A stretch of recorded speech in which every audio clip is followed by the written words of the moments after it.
بسم اللہ الرحمن الرحیم۔ السلام علیکم ناظرین، آج کی ویڈیو کا موضوع ہے یقین کی طاقت۔ یقین وہ طاقت ہے جو ناممکن کو ممکن بنا دیتا ہے۔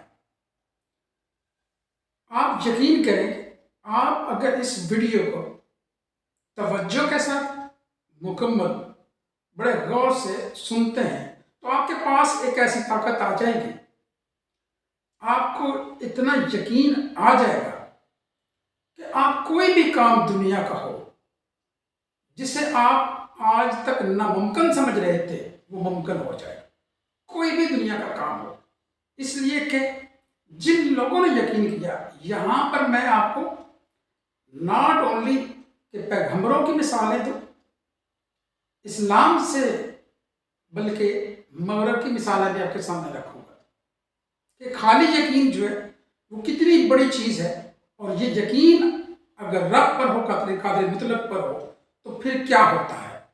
آپ دیکھیں موسیٰ علیہ السلام کا واقعہ دیکھیں کہ پیچھے فرعون کا لشکر ہے، آگے بحر احمر ہے، آگے سمندر ہے کہ آگے چلے سمندر میں ڈوبنا ہے، پیچھے فرعون کا لشکر ہے۔ آپ کے حواری جو ہے موسیٰ علیہ السلام کے فالوور پریشان ہوتے ہیں، لیکن آپ کیا فرماتے ہیں کہ پریشان نہیں ہونا، میرا رب میرے ساتھ ہے۔ اور موسیٰ علیہ السلام کو یقین تھا کہ میرا رب بچائے گا، انہوں نے اس یقین کے ساتھ اپنا عصا جو ہے وہ سمندر میں مارا، سمندر نے راستہ دے دیا، دو حصے ہو گیا، دو ٹکڑے ہو گیا۔ یہ دیکھیں یقین کی وہ طاقت تھی کہ سمندر دو حصے ہو گیا، ٹکڑے ہو گیا۔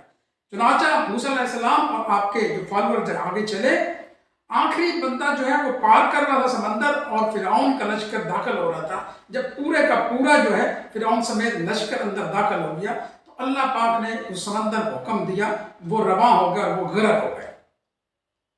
لیکن یہاں پر میں اس سے پہلے کہ دوسری اگزامپل دوں جن کا آپ کو پتا ہے، یہاں پر میں آپ کو ایک ایسے جنونی واقعہ کا حوالہ دیتا ہوں۔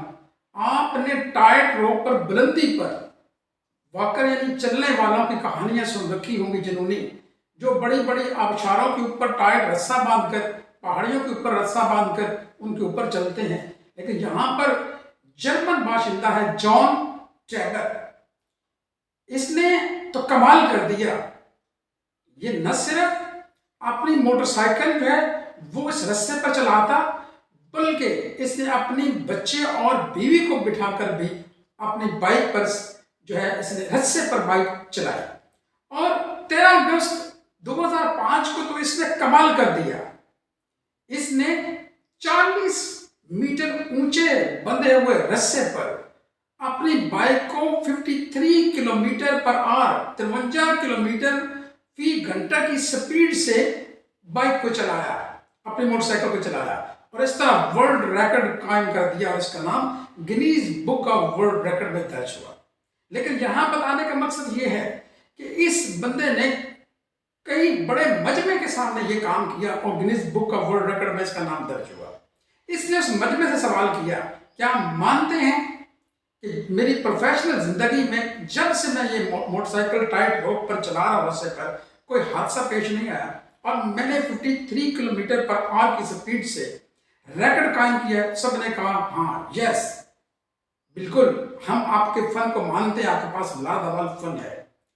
تو پھر وہ اس نے ایک سوال کیا کہ یہ سب تم نے اپنی آنکھوں سے دیکھ لیا اور تم سب مانتے ہو، تو میں اب ایک نئے سرے سے ایک نیا ریکارڈ بنانا چاہتا ہوں۔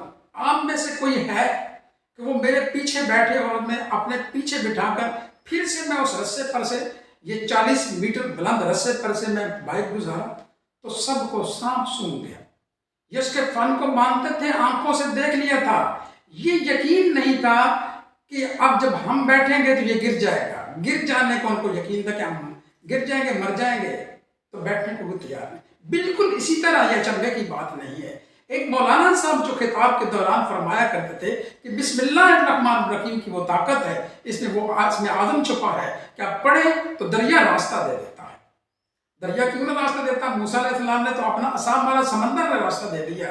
تو یہ ایک ان پڑھ آدمی نے یہ سن کر یقین کر لیا کہ یہ سچ کہتا ہے، اور یہ کر کے بسم اللہ پڑھی، اپنا ریوڑ جو بکریوں کا تھا اس کے سمیت دریا پار کر گیا۔ لیکن صرف ایک بار نہیں، آئے روز ہر روز کا اس کی یہ پریکٹس ہو گئی کہ بسم اللہ پڑھتا، بسم اللہ الرحمن الرحیم پڑھتا، اور اپنی بکریوں سمیت سمندر جو وہ دریا ہے اس کو عبور کر لیتا، کیونکہ پل بہت دور تھی تو اس کا سفر ختم ہو گیا۔ بہت وہ خوش ہوا، تو شکریہ کے طور پر وہ اس مولوی صاحب کے پاس گیا اور کہنے لگا کہ آپ کا بہت شکریہ، آپ نے بہت بڑا مجھے فن دے دیا کہ میرا تو سفر ختم ہو گیا، میں میرے لیے بڑی آسانی پیدا ہو گئی ہے۔ تو مولانا صاحب حیرت سے پوچھتے ہیں کیا؟ میں اس طرح بڑی دور سے بکریاں جو ہے وہ لے کے جاتا تھا، پل سے گزارتا تھا، آنے جانے میں کافی وقت جو ہے وہ خرچ ہوتا تھا، اور وہ جو ہے صرف ہو جاتا تھا وقت، اور بڑے لمبی مسافت طے کرنا پڑتی تھی۔ اب ہے کہ جاتا ہوں سیدھا بسم اللہ الرحمن الرحیم پڑھا اور اپنی بکریاں اور آپ لے کے دریا پار کر لیتا ہوں۔ مولوی صاحب کو حیرت ہوئی۔ یہ حیرت نہیں ہونی چاہیے تھی، اس لیے کہ اس کا یقین نہیں تھا، بتانے والے کا خود یہ یقین کر کے کہ یہ پار کر گیا ہے، پریکٹس کرنے کے لیے خود گیا، 7 بندوں کو لیا، اور جب دریا کے کنارے پہ پہنچا نا، اس وقت اندر سے دل ڈول گیا، کہا کہ رسی باندھ لو، اگر ڈوب بھی جاؤں تو سہارا تو ہونا چاہیے، بندہ کھینچ لے۔ تو یہ یقین نہیں ہے کہ جو آپ نے ایک اپنے طور پر اپنا ایک مصنوعی سہارا ڈھونڈ لیا۔ تو مولوی صاحب تو وہ پھر ڈبکیاں لینے لگ گئے، تو ان کو پھر رستے سے کھینچا گیا۔ اگر یقین کرتے تو وہ بھی اس چرواہے کی طرح پار نکل جاتا، یہ یقین نہیں تھا۔ ناٹ اونلی دس، ابراہیم علیہ السلام کو آگ جو آپ سن رہے ہیں تھوڑی سی آگ نہیں تھی، اتنی آگ تھی کہ ایک عرصہ لکڑیاں جمع ہوتی رہیں، کہ حتیٰ کہ بیمار عورتیں جو تھیں وہ اپنی نظر مانتی تھیں کہ ہمیں یہ بیماری دور ہو گئی تو ہم لکڑیاں لائیں گے ابراہیم علیہ السلام کو جلانے کے لیے۔ گہرا گڑھا کھودا گیا، لکڑیوں سے اسے پر کر دیا گیا، پھر آگ جلائی گئی۔ جب شعلے اس کے آسمان تک بلند ہونے لگے تو منجنیق میں بٹھا کر حضرت ابراہیم علیہ السلام کو یہ یقین تھا کہ میرا رب جو ہے مجھے بتائے گا، تو آپ نے فرمایا، پڑھا حسبی اللہ، میرے لیے میرا اللہ کافی ہے۔ تو اللہ پاک نے کیا کیا؟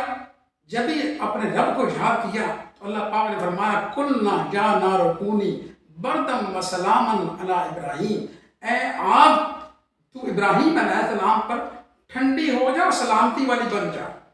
اب یہ یقین کریں کہ رب تعالیٰ کا فرمانا یہ ہوتا ٹھنڈی ہو جا، تو ٹھنڈک سے ہی ابراہیم علیہ السلام کی ڈیتھ ہو جاتی اور آج تک وہ آگ ٹھنڈی رہتی۔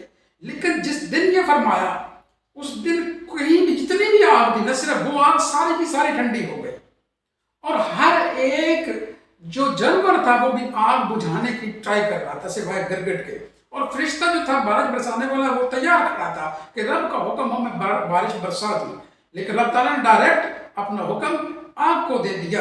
آگ جو ہے وہ ٹھنڈی ہو گئی اور وہ سلامتی والی بھی ہو گئی، نہ صرف ٹھنڈی بلکہ وہ سلامتی والی ہو گئی۔ تو دیکھیں آگ جو ہے وہ جوتے تک نہ چلا سکی ابراہیم علیہ السلام کو۔ آپ صلی اللہ علیہ وسلم ابو بکر صدیق رضی اللہ تعالیٰ عنہ ساتھ ہیں۔ ابو بکر صدیق رضی اللہ تعالیٰ عنہ جب ہجرت کر رہے ہیں آپ صلی اللہ علیہ وسلم، تو کبھی ڈر کے مارے آگے ہوتے ہیں، دائیں ہوتے ہیں، بائیں یا پیچھے کے دشمن ادھر سے نہ حملہ کرتے، ایک گھار میں جب پناہ لیتے ہیں، ابو بکر صدیق رضی اللہ تعالیٰ ڈر رہے ہیں، دل میں ڈر رہا ہے، تو آپ صلی اللہ علیہ وسلم جو ہے وہ کیا فرماتے ہیں کہ اللہ جو ہے اس نے کیا فرمایا، لا تحزن ان اللہ معنا، کہ ڈرو نہیں اللہ ہمارے ساتھ ہے۔ تو ایک مکڑی نے جالا جو ہے اوپر بن دیا۔ یہ دیکھیں کہ کس طرح رب تعالیٰ جو ہے جس کا رب پر یقین ہوتا ہے ناممکن کو وہ ممکن بنا دیتا ہے۔ ایک شخص جو تھا وہ رات کے اندھیرے میں پہاڑی سفر میں تھا، اچانک اس کا پاؤں لڑکا اور بلند پہاڑی سے نیچے لڑک گیا، اور لڑکتے ہوئے اس کے ہاتھوں میں ایک درخت کی شاخ آ گئی، پکڑ لی، مضبوطی سے لٹک گیا۔ لیکن کتنی دیر لٹکا تھا، سخت پریشانی کے عالم میں گڑ گڑا کر دعا کی، یا باری تعالیٰ میری مدد فرما۔ تو اسے اچانک ایک غیب سے آواز آتی ہے کہ شاخ چھوڑ دو، لیکن جب بھی وہ یہ ارادہ کرتا کہتا یہ میرا وہم ہے، ایسا کیسے، شاخ چھوڑ دوں گا تو مر جاؤں گا۔